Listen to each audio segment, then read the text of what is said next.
Tuhan, biarlah hari ini kami datang di hadapan Tuhan dengan hati yang penuh dengan syukur. Karena kami tahu Tuhan, kami bukan sedang ingin datang mempertontonkan kebaikan kami. Kami bukan datang menjadi orang-orang yang layak dan pantas untuk menerima semua kebaikan Tuhan. Kami semua orang-orang yang tidak layak. Kami orang-orang yang berdosa. Tetapi kami ditebus oleh darah Kristus yang kudus. Dan biarlah Tuhan bersama dengan saudara-saudara seiman di tempat ini, kami boleh bersorak-sorai di hadapan Tuhan, memuji akan kasih Tuhan, kebaikan Tuhan dalam hidup kami. Dan biarlah Tuhan Engkau dipuaskan akan ibadah kami pada pagi hari ini. Dan sebentar kami ingin membaca firman Tuhan, kami ingin merenungkannya. Kami berdoa memohon supaya Tuhan sendiri Engkau berkata-kata kepada kami, ya Tuhan. Kiranya Roh Kudus membuka hati kami dan pikiran kami, supaya kami boleh menerima firman Tuhan. Dan hati kami menjadi tanah yang subur, karena firman Tuhan boleh berbuah, bertumbuh, berbuah lebat dalam hidup kami. Terima kasih ya Tuhan, terpujilah namamu.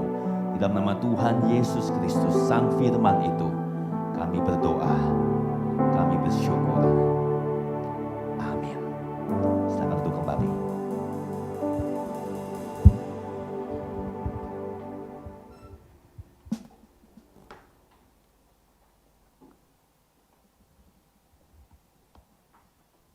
Shalom ya teman-teman semua. Shalom ya.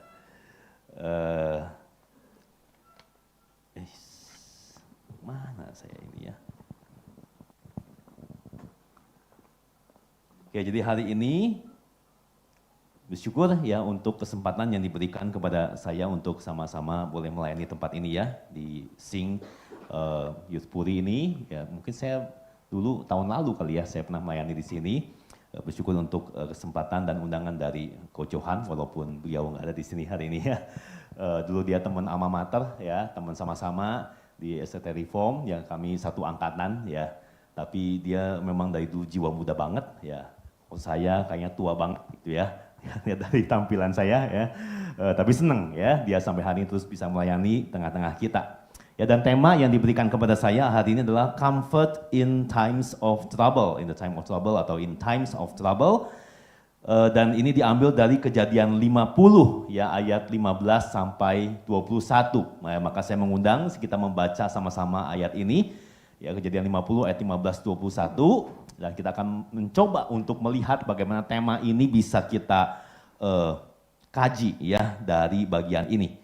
Kalau sudah mendapatkan, maka saya akan bacakan buat kita sekalian ya. Saya bacakan dari terjemahan Alkitab yang baru ya. Demikian firman Tuhan, Kejadian 50 ayat 15 sampai 21. Ketika saudara-saudara Yusuf melihat bahwa ayah mereka telah meninggal, mereka berkata, boleh jadi Yusuf masih dendam terhadap kita dan akan membalas sepenuhnya kepada kita segala kejahatan yang telah kita lakukan kepadanya. Sebab itu mereka menyuruh orang menyampaikan pesan ini kepada Yusuf. Sebelum ayahmu meninggal, ia telah berpesan. Beginilah harus kamu katakan kepada Yusuf, ampunilah kiranya kesalahan dan dosa saudara-saudaramu. Sebab mereka telah berbuat jahat kepadamu. Sekarang ampunilah kiranya kesalahan yang dilakukan hamba-hamba Allah ayahmu. Lalu menangislah Yusuf ketika mendengar mereka berkata demikian kepadanya. Nah, saudara-saudaranya sendiri pun datang dan sujud di hadapannya serta berkata, kami datang untuk menjadi budakmu. Tetapi Yusuf berkata kepada mereka, janganlah takut, sebab apakah aku ini Allah? Memang kamu telah merencanakan yang jahat terhadap aku. Tetapi Allah telah merencanakannya demi kebaikan, untuk mewujudkan apa yang terjadi sekarang ini, yakni memelihara hidup banyak orang. Jadi janganlah takut, aku akan memelihara kamu dan anak-anakmu juga. Demikianlah ia menghibur dan menenangkan hati mereka dengan perkataannya. Sampai semikian jauh pembacaan firman Tuhan pada pagi hari ini. Nah teman-teman, tema kita sekali lagi ya, comfort in times of trouble, atau kalau boleh saya terjemahkan, penghiburan di masa sulit. Ya, apa yang menjadi penghiburan dan pengharapan kita ketika kita berada dalam situasi yang sangat sulit, atau waktu kita mengalami penderitaan, atau kita ditimpa oleh masalah hebat. Nah, hari ini kita akan belajar dari satu kisah tokoh di Alkitab, khususnya tentang Yusuf dan tentang saudara-saudaranya. Ya. Nah, kalau kita baca tadi bagian yang diambil dari pasal terakhir ya dari kitab Kejadian, ayat 15 yang memulai dengan peristiwa kematian Yakub. Nah, kita tahu bahwa Yakub punya berapa anak? 12 anak ya, salah satunya Yusuf dan saudara-saudaranya yang lain yang mulai merasa takut waktu Yakub meninggal. Ya, dan mereka berkata, boleh jadi ya Yusuf masih dendam terhadap kita dan akan membalas sepenuhnya kepada kita segala kejahatan yang telah kita lakukan kepadanya. Nah, coba kita lihat dulu ya, kejahatan apa yang mereka lakukan sehingga saudara-saudara ini pikir Yusuf masih akan membalas dendam kepada mereka. Ya, nah mungkin sebagian saudara sudah sekolah minggu ya. Siapa yang nggak tahu cerita tentang Yusuf? Nggak akan ditanya sih. Saya cuma mau tahu aja. Semua tahu ya. Oke, jadi kita akan cepat ya supaya melihat lagi apa sih kejahatan apa yang dilakukan oleh saudara-saudaranya. Kita mesti flashback kembali kepada cerita hidup mereka waktu masih muda. Ya, kira-kira 17 atau 20 tahun sebelumnya. Ya. Nah, sudah dikisahkan bagaimana Yusuf pada saat itu adalah anak bungsu dari Yakub dan dia adalah anak yang paling disayang oleh papanya. Ya, kenapa begitu? Katanya karena dia yang lahir di masa tua. Katanya kalau masa tua papanya jadi makin sayang, makin manjain dia. Ya, dan kemudian suatu kali Yakub ini memberikan jubah katanya maha indah kalau sudah baca di Alkitab ya kepada anak kesayangannya itu. Sudah jelas ini tindakan pilih kasih. Ya, kalau saudara kita jadi saudaranya Yusuf itu apa yang kita rasakan? Betapa kesalnya dan iri hatinya ya saudara-saudaranya kepada Yusuf. Lalu saudara bukan hanya sampai situ saja, ada kejadian Yusuf ini pernah dapat mimpi. Mimpinya itu apa? Salah satunya mimpinya adalah katanya adalah matahari dan bulan dan 11 bintang sujud kepada dia. Ya, siapa itu matahari sama bulan? Papa mamanya. 11 bintang siapa? Koko-kokonya yang 11 itu datang sujud kepadanya. Kalau saudara jadi Yusuf, kalau saya jadi Yusuf, apa yang saya lakukan? Saya akan diem aja, gitu ya. Tapi dia enggak, dia cerita sama saudara-saudaranya. 11 bintang itu siapa? Ya kalian semua. Saudara bayangkan perasaan saudara-saudaranya itu. Udah paling dimanja sama papanya, belagu juga. Ya ngapain ngomong kayak gitu? Udah mimpi, nggak tahu benar nggak mimpinya. Ya, buat apa cerita seperti itu? Ya, nah saudara maka iri hati itu saudara kembarnya kebencian. Kalau saudara kita ada iri hati pasti benci setengah mati ya. Maka satu kali Yusuf diminta oleh papanya mengecek keadaan saudara-saudaranya yang sedang menggembalakan kambing domba. Ya, saudara waktu Yusuf dari jauh mereka sudah lihat ya akan datang. Setimbullah satu pikiran yang jahat dalam benak saudara-saudaranya itu. Saudara mereka bilang apa? Mari kita bunuh Yusuf, lemparkan ke dalam sumur, dan dia lagi pakai jubah maha indah itu kan. Jubahnya kita lumuri dengan darah binatang. Nanti kita tinggal bilang sama Papa Yakub, Pak Yusuf mati diterkam binatang buas. Saudara kita nggak bisa bayangkan ya. Pernah sih benci saudara sendiri, tapi saudara nggak bisa bayangkan sampai mau bunuh itu kayak gimana ya. Saudara itu mengulang kisah Kain dan Habel. Kenapa Kain membunuh Habel? Iri hati. Ya makanya saudara kembar dengan kebencian. Nah, saudara tetapi untungnya saudara tertuanya yaitu Ruben ingin melindungi Yusuf. Dan di tengah-tengah mayoritas itu Ruben bilang, udah jangan dibunuh, langsung aja lempar ke dalam sumur. Dan itu yang mereka lakukan. Nah waktu dilempar ke dalam sumur mereka sedang menunggu itu ada seorang saudagar Midian lewat. Nah saudara-saudaranya pun pikir, Yehuda khususnya ya, daripada gua bunuh habis itu nggak ada dapat apa-apa, ya, mendingan kita jual saja sebagai budak. Lumayan, ya, kita bisa melenyapkan Yusuf dari muka bumi ya, dan kemudian kita dapat sejumlah uang. Sudah bisa bayangkan apa yang terjadi ya, Yusuf berteriak minta tolong, dia menangis memohon belas kasihan, tetapi dia tidak digubris. Maka dijualah Yusuf kepada saudagar tersebut, dibawa ke Mesir, lalu di Mesir dijual kepada Potifar menjadi budak. Nah saudara, kalau kita jadi Yusuf ya, kira-kira apa perasaan kita? Kita benci, kita dikhianati, harusnya dilindungi dong, paling kecil ya. Semua gede-gede koko-kokonya 11 melindungi dia, malah dia dijual oleh semua kokonya. Nah, singkat cerita, Yusuf di rumah Potifar, dia bekerja dengan sangat rajin. Ya, dia disayang oleh Potifar, sampai disayang juga oleh istri Potifar, gitu ya. Dan sayangnya beda, ya. Dia jatuh hati kepadanya. Maka Yusuf digoda, ya Yusuf menolak, ya dan dijebloskan ke dalam penjara. Ya, lalu saudara, di penjara itu, di titik terendah itu, tiba-tiba ya kita bilang kebetulan, tapi itu kan pasti Tuhan yang pimpin ya. Dia ketemu sama juru roti, sama juru minuman raja. Mereka punya mimpi, nggak ngerti apa artinya gitu kan. Nah, Yusuf bisa menafsirkan mimpi itu dan tepat terjadi sesuai dengan perkataan Yusuf. Juru minuman itu dikembalikan kepada posisinya. Juru minumannya lupa sama Yusuf. Ya, sampai beberapa tahun kemudian Firaun dapat mimpi. Semua nggak ada yang bisa ngerti. Lalu juru minumannya bilang, oh iya, di penjara dulu ada orang namanya Yusuf. Dia bisa menafsirkan mimpi saya. Maka Yusuf pun dipanggil, ya, dan Yusuf bisa menafsirkan mimpi Firaun. Oh itu artinya, Pak Firaun, ada 7 tahun masa kelimpahan di Mesir. Sesudah itu akan ada 7 tahun masa kelaparan. Maka paduka Firaun, kiranya saudara Firaun boleh pilih satu orang, supaya 7 tahun yang limpah itu jangan sampai semua habis, dikelola untuk bisa membawa makanan untuk 7 tahun berikutnya.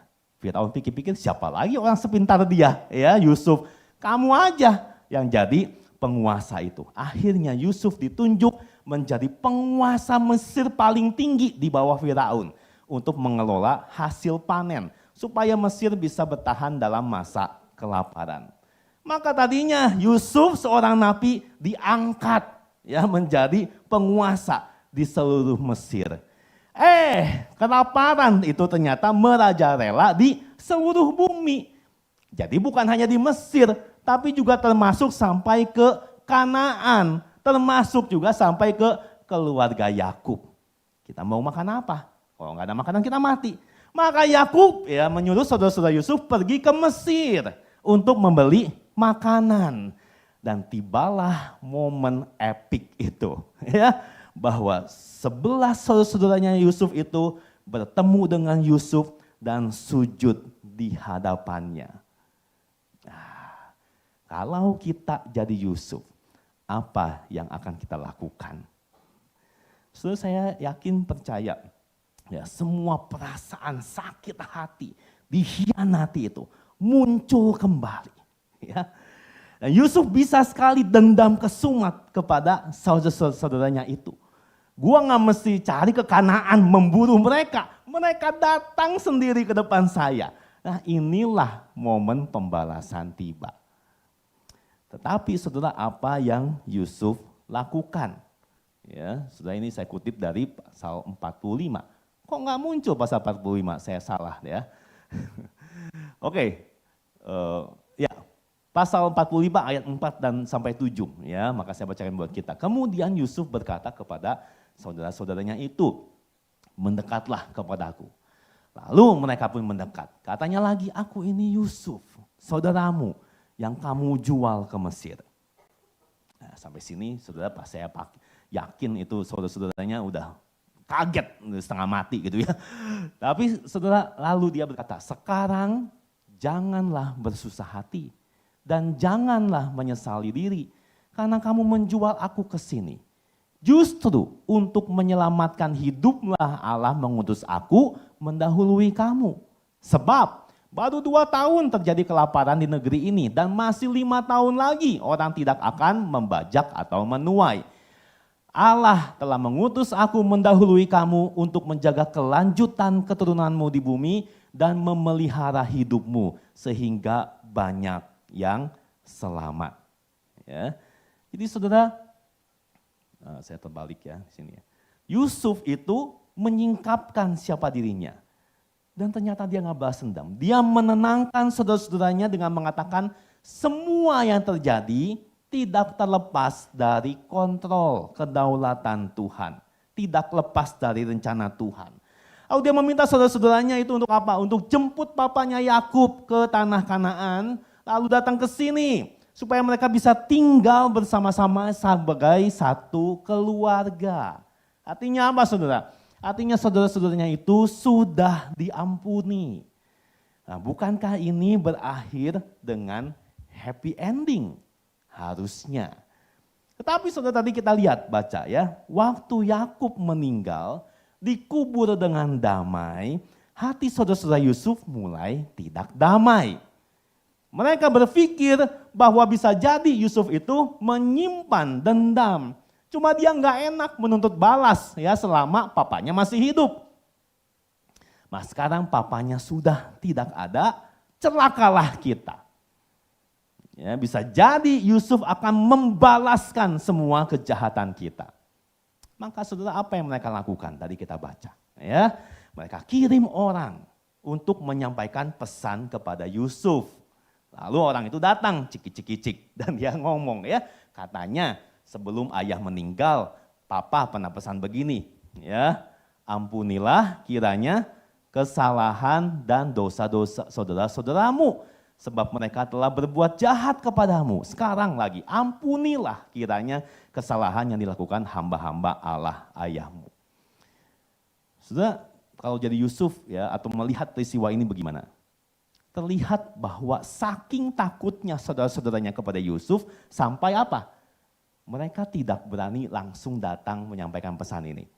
Ya, dan kemungkinan besar ini satu pesan yang bohong. Ya, makanya mereka harus pakai lewat orang lain dan ini menunjukkan mereka enggak siap melihat reaksi Yusuf. Kira-kira dia ngapain ya? Oh, mereka takut sekali. Kirim orang lain. Tapi menariknya ya kalau kita baca kitab Kejadian, ini pertama kali saudara mereka secara langsung mengakui perbuatan jahat mereka di masa lalu. Ya, jadi waktu Yusuf di pasal 45 mengampuni mereka, saudara enggak disebut bahwa mereka ngaku iya kita jahat, enggak kan? Langsung Yusuf bilang, aku ini Yusuf, kamu enggak usah susah hati. Ya. Tapi saudara ini kata-kata kesalahan itu kurang tepat, harusnya pelanggaran, transgression, kejahatan, dosa. Itu mereka tidak perhalus. Ya, mereka nggak bilang, oh ini lagi kilaf dulu, kilaf. Ya. Atau itu that's a mistake. Sebenarnya itu bukan mistake, itu jelas jahat. Dan mereka akui dengan jujur. Dan tidak hanya sampai di situ, saudara mereka pun datang kepada Yusuf, dikatakan tadi ya, dan mereka sujud mengatakan apa? Kami datang untuk menjadi budakmu. Saudara saya nggak kebayang ya, saudara kalian masih muda kan, kalau saya udah tua. Saudara 10 tahun mendatang ya, kamu punya koko, cici, adik, tiba-tiba datang sama kamu. I will become your slave. Saudara, kenapa begitu? Saking dikuasai oleh rasa bersalah, sampai mereka merasa tidak layak jadi saudara-saudaranya. Jadikan kami budakmu, itu sudah cukup. Tapi apa respons Yusuf? Tadi kita baca ayat 17, menangislah dia. Sudah kenapa Yusuf menangis? Karena sebetulnya ya dia sudah mengampuni saudara-saudaranya dan menerima mereka kembali. Jadi sangat mungkin Yusuf sedih karena ternyata saudara-saudaranya itu masih mencurigai kebaikan dia. Ya, maka Yusuf kemudian mengatakan, janganlah takut. Wah, ini kalimat yang sangat menghibur ya. Dan kemudian kalimat ini diikuti dengan beberapa kalimat penting. Ya, ada 3 kalimat yang kita akan bedah. Yang pertama, saudara, dikatakan dia berikan pertanyaan retoris. apakah aku ini Allah? Ya tentu tidak. Tapi saudara, apa artinya ya ngomong begini? Saudara ingat ya, pertanyaan ini menyingkapkan kerendahan hati seorang Yusuf. Kenapa rendah hati? Saya ingat pertama kali ya, manusia jatuh ke dalam dosa. Ini kan kejadian 50, kejadian pasal 3.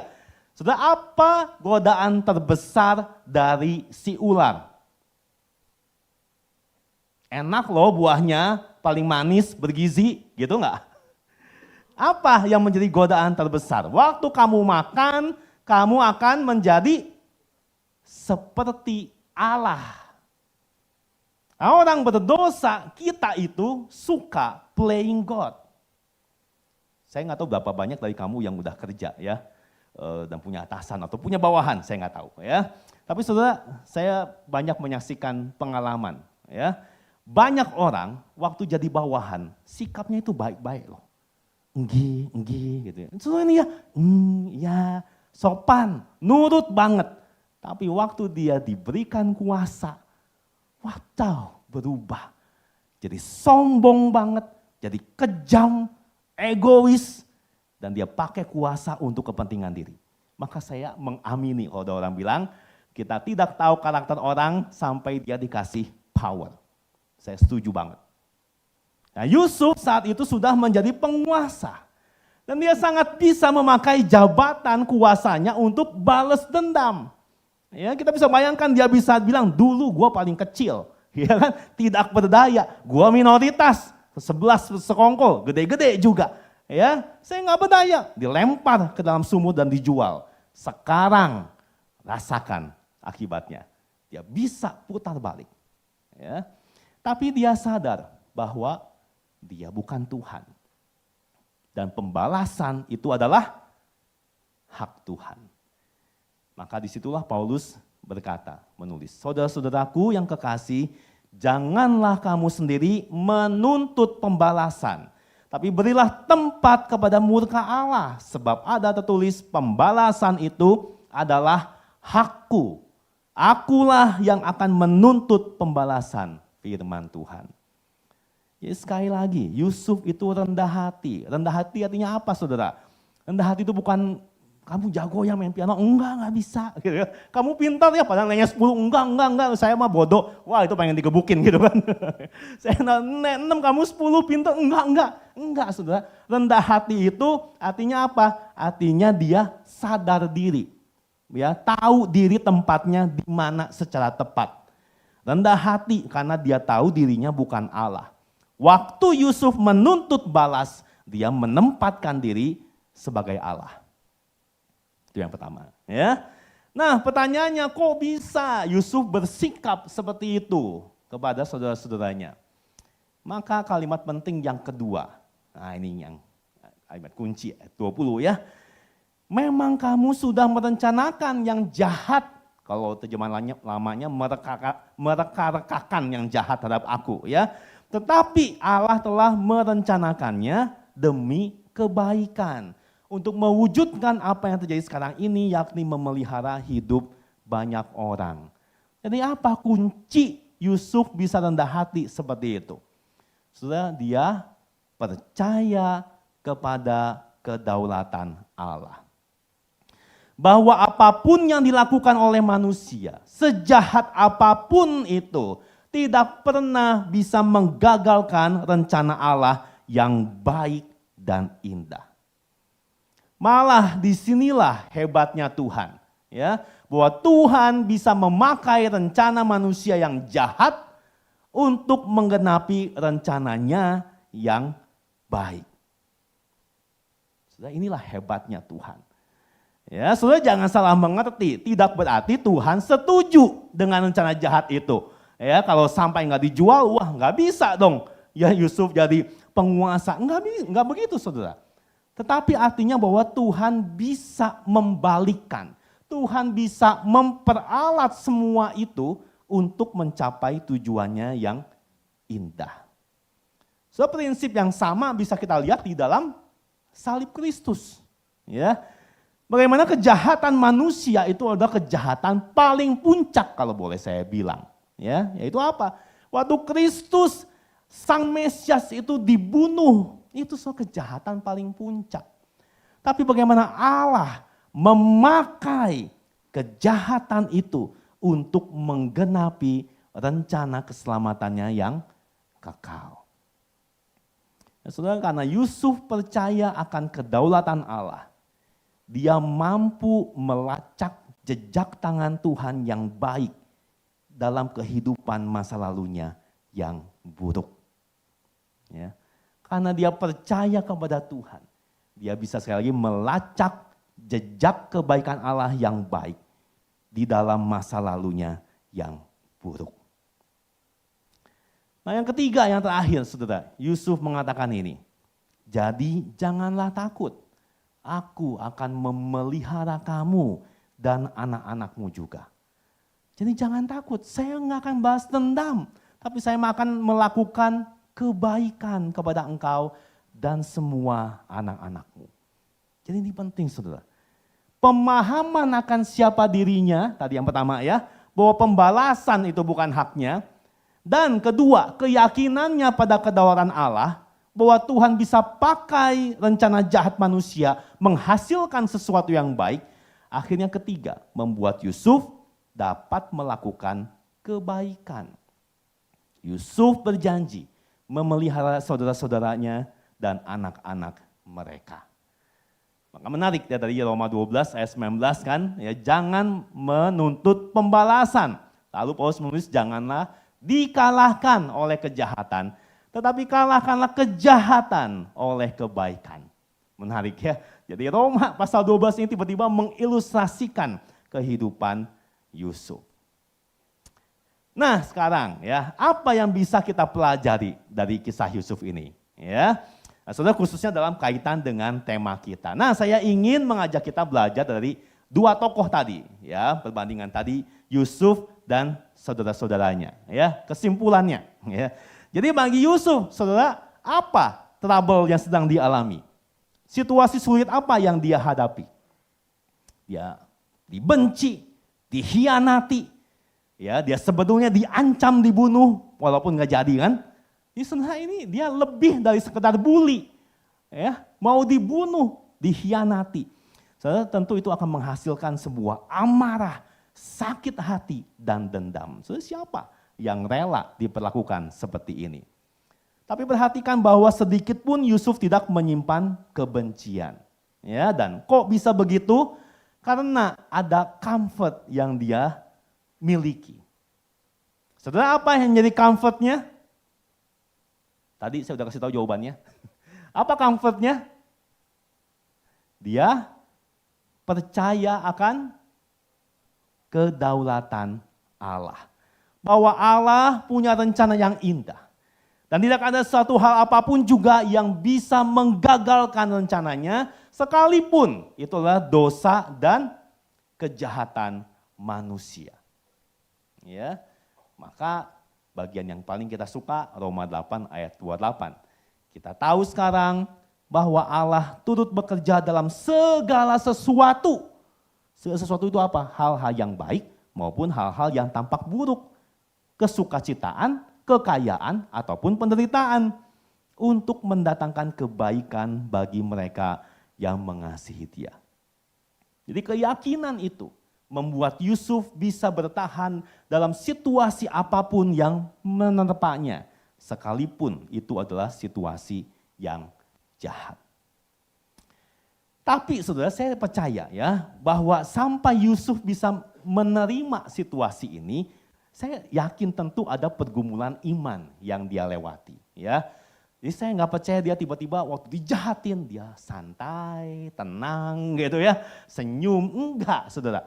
Ya, jadi waktu menerima perlakuan jahat itu saya rasa pasti ada kekecewaan, ada kepahitan, ada kemarahan. Tapi waktu dia belajar untuk tetap percaya kepada kedaulatan Allah, Yusuf akhirnya belajar untuk berserah kepada Tuhan. Dan disitulah waktu Yusuf berserah, Tuhan memberikan kekuatan untuk menanggung penderitaannya.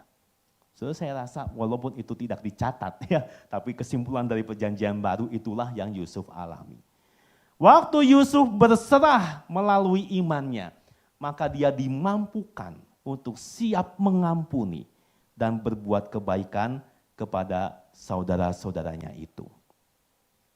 Tapi saudara hati-hati, ya waktu baca Allah bekerja dalam segala sesuatu mendatangkan kebaikan. Saudara, kebaikan itu tidak berarti selalu semua hal yang sesuai dengan keinginan kita. Ya, jadi saya mesti kasih apa tuh? Apa tuh? Notes tuh apa ya? Kasih wanti-wanti ya. Saudara hati-hati. Ya, jadi kebaikan yang Yusuf terima adalah statusnya diangkat menjadi penguasa. Itu kebaikan yang Tuhan berikan. Tapi kebaikan tidak selalu begitu. Ya, kalau saudara digebukin, ya nanti tiba-tiba saudara nanti jadi Perdana Menteri. Enggak gitu ya. Saudara jangan kayak begitu. Ya, kebaikan itu tidak selalu berarti menjadi lebih sukses secara materi atau naik jabatan. Tapi kebaikan itu bisa berarti situasi yang tidak berubah. Tapi karakter kita semakin serupa dengan Kristus. Itu adalah kebaikan. Kebaikan itu bisa berarti situasi tetap sama, tetapi kita semakin dekat kepada Tuhan. Itu adalah kebaikan. Ya. Yang kedua, ya, nah itu tadi dari tokoh Yusuf. Yang kedua, nah, saudara, ada juga comfort bagi saudara-saudara Yusuf. Saudara, apa sebelum comfort itu, trouble apa yang mereka alami? Apa situasi sulit yang mereka sedang hadapi? Apa? Ada yang mau tebak? Gak ada makanan, bukan. Itu juga memang sulit ya. Tapi bukan itu. Tadi kita baca itu apa? Guilty. Gitu? Ya, betul ya. Jadi rasa bersalah akibat dosa dan kejahatan mereka di masa lalu. Ya, jadi guilt itu ternyata mereka bawa dan terus menghantui selama bertahun-tahun lamanya dan tidak bisa hilang. Sekarang saya ingin ngomong soal guilt. Apakah kita sadar ya bahwa rasa bersalah akibat dosa itu adalah sesuatu yang beban berat sangat menindih hidup kita. Sudah sadar nggak kita akan hal itu? Sudah tahu rumah sakit jiwa ya? Siapa yang pernah tinggal dalam? Harap nggak ada ya. Tapi dalam penelitian ya, yang istri saya baca, saya nggak baca sih, jadi dia yang baca. Tahu nggak Pi ya?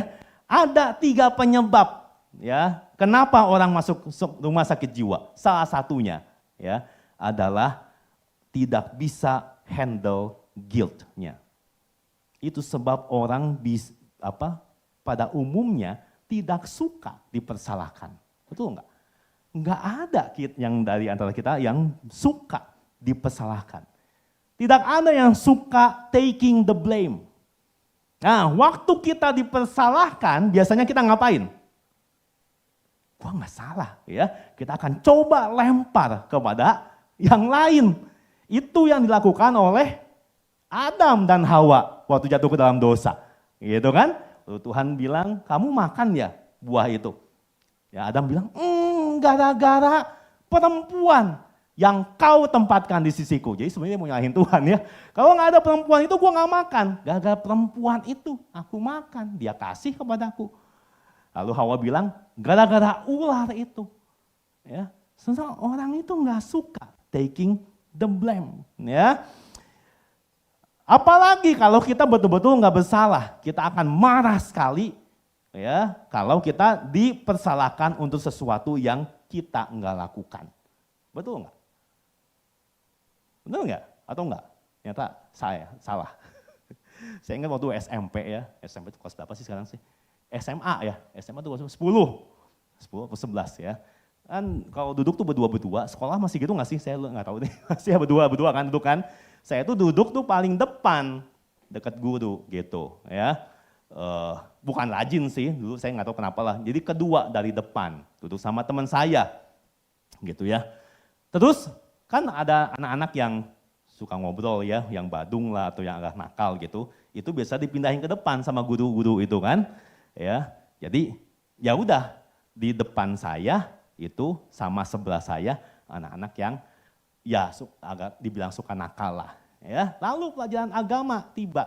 Waktu pelajaran agama gurunya membosankan.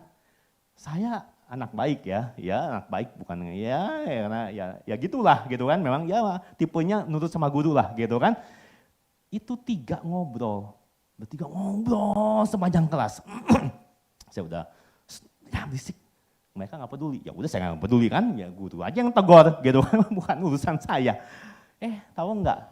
Lalu gurunya bilang gini, kalian berempat ya ngobrol dari tadi, ya kamu bikin salin ini, ya pelajaran ini 20 kali. Pak, saya enggak Pak, saya nggak ngobrol, pokoknya kalian berempat. Waduh, sejak itu saya ngobrol. Karena ngobrol nggak ngobrol, gue dihukum. Yang ngobrol aja, sebel banget sama itu guru. Gitu. Itu saudara pengalaman saya. Saya nggak suka, ya saya nggak salah. Tapi kenapa kamu hukum saya? Gitu kan, kita nggak suka taking the blame. Tapi masalahnya, waktu kita nggak bisa lempar kesalahan kepada orang lain, dan memang kita yang terbukti bersalah, saudara apa perasaan kita? Kita pasti merasa malu, ya, kita merasa hancur, dan guilt itu menjadi beban yang sangat berat, dan sebetulnya kita nggak sanggup menanggungnya. Itulah yang dialami oleh saudara-saudara Yusuf. Ya, mereka merasa bersalah akibat dosa dan kejahatan yang mereka lakukan. Dan itu baik. Ya, merasa bersalah itu perlu. Kalau udah jahat nggak merasa bersalah, itu celaka sekali itu orang. Ya itu penting, baik. Ya, dan mereka sudah bertobat sebetulnya. Jadi saudara, itu kan ringkasan cerita saya. Kalau saudara baca pasal-pasal sebelumnya, Yusuf memberikan beberapa tes. Ya itu saudara baca sendiri ya, dari pasal 42, 43, 44 ya. Untuk menguji apakah saudara-saudaranya itu sudah bertobat, apakah sudah berubah. Dan mereka membuktikan hal itu. Jadi saudara-saudara Yusuf itu sudah bertobat dan berubah. Maka Yusuf mengampuni, menerima mereka kembali. Ini pun satu prinsip penting. Tidak ada pengampunan tanpa pertobatan. Nggak bisa saudara, oh saya berdosa, saya menikmati dosa saya. Oh Tuhan mati buat saya, amin. Enggak. Lalu kita tidak pernah menyesali dan bertobat, itu tidak ada pengampunan. Ya. Maka Yusuf terima mereka kembali. Tapi waktu Yakub meninggal, rasa bersalah itu ternyata masih tersimpan dalam hati. Dan mereka takut Yusuf akan balas dendam. Jadi begitu sulitnya menghapus rasa bersalah itu. Tapi Yusuf sabar. Dia berikan penghiburan kepada saudara-saudaranya. Dan dia berjanji akan memelihara hidup mereka.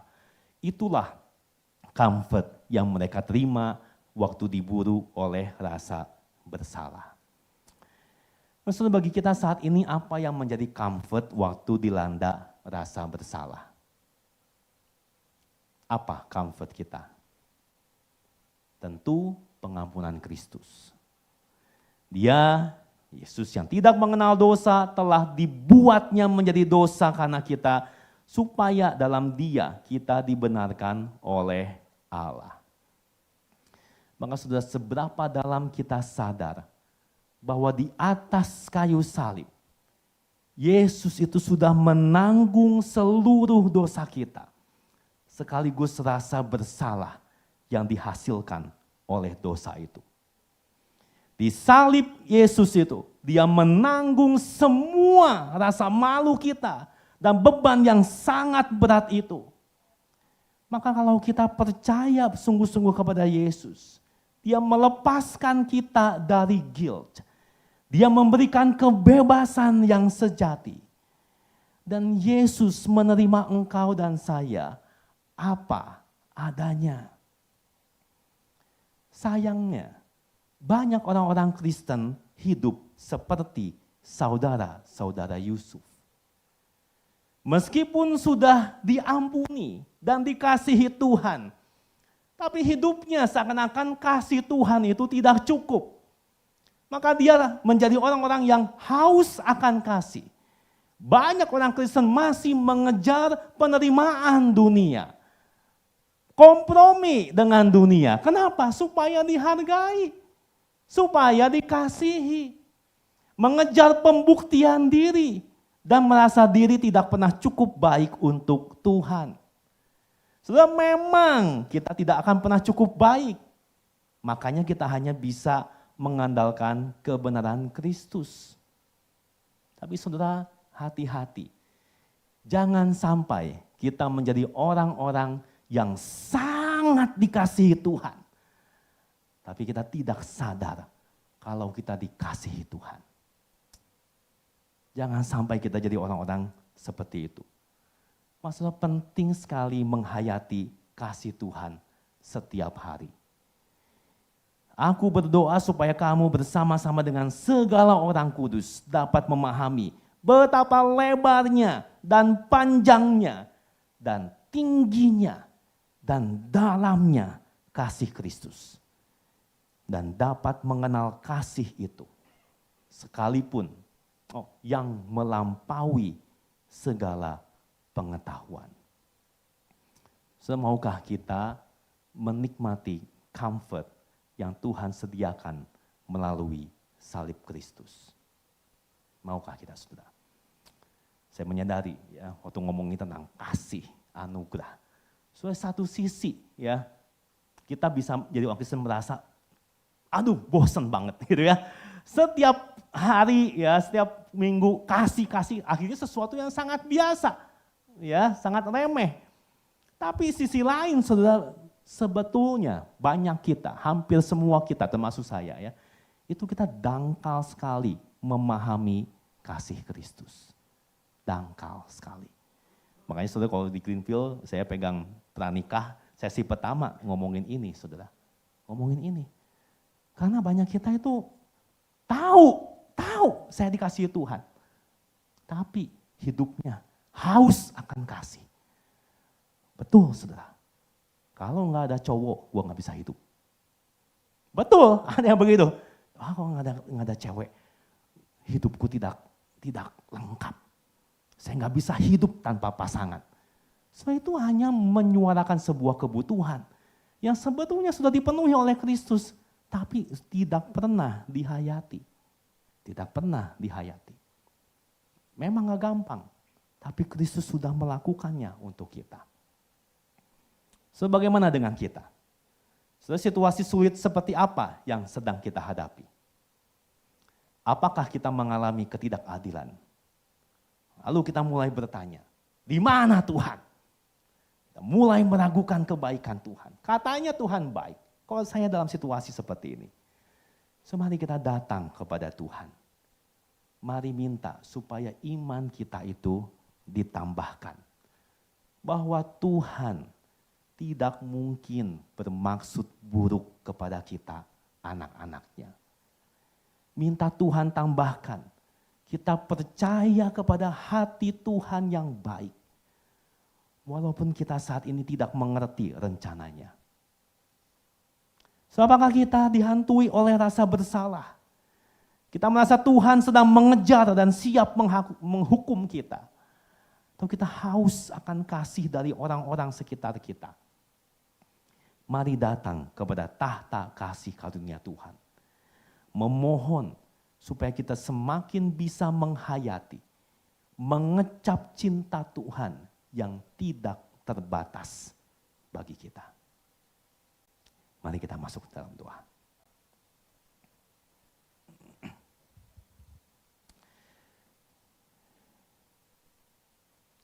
Sebila saya memberikan waktu kepada kita masing-masing untuk berespon kepada firman Tuhan ini. Comfort in times of trouble. Seberapa banyak dari kita yang sudah pernah melihat dan bisa mengalami comfort itu? Ataukah diri kita sekarang sedang dilanda oleh trouble?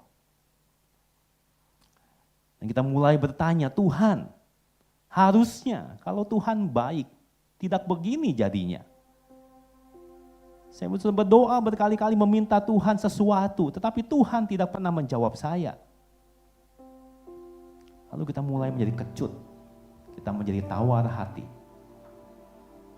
kita meragukan kebaikan Tuhan. Semoga engkau datang kepada Tuhan saat ini dan minta Tuhan tambahkan iman kepada saya yang lemah ini. Bahwa saya untuk percaya bahwa Tuhan engkau itu baik. Engkau tidak mungkin merancangkan sesuatu yang buruk untuk saya. Terus sebagian saudara yang mungkin mengalami punya rasa bersalah. Dan sudah merasa Tuhan tidak bisa mengampuni saya. Sudah Tuhan membuka tangannya lebar di atas kayu salib. Dia menerima engkau apa adanya. Kalau saudara yang merasa Tuhan tolong supaya saya bisa mengecap kasih Tuhan lebih dalam lagi. Hidup saya merasa sangat kosong dan jiwa saya merasa hampa. Saya tahu tentang kasih Tuhan. Dari sekolah minggu, pembina remaja, pembina pemuda, ngomongin kasih. Dan saya sudah bosan hampir-hampir mendengar tentang kasih. Tapi sebetulnya saya menjadi orang yang sangat haus akan cinta. Maukah juga engkau datang kepada Dia? Atau mungkin ada saudara tempat ini yang sebetulnya tidak pernah mengecap cinta Tuhan. Saudara datang setiap minggu hanya sebagai kewajiban.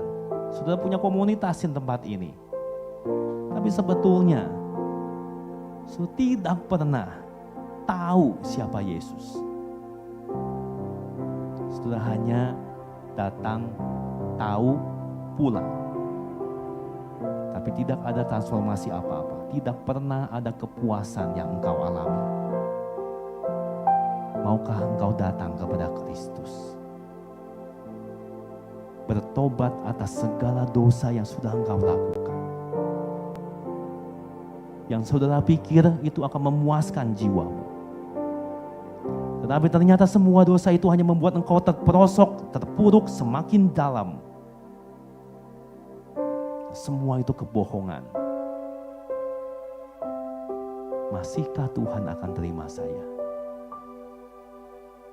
Tuhan akan terima engkau. Tuhan, biarlah kami datang kepada Engkau hari ini dengan segala kondisi kami.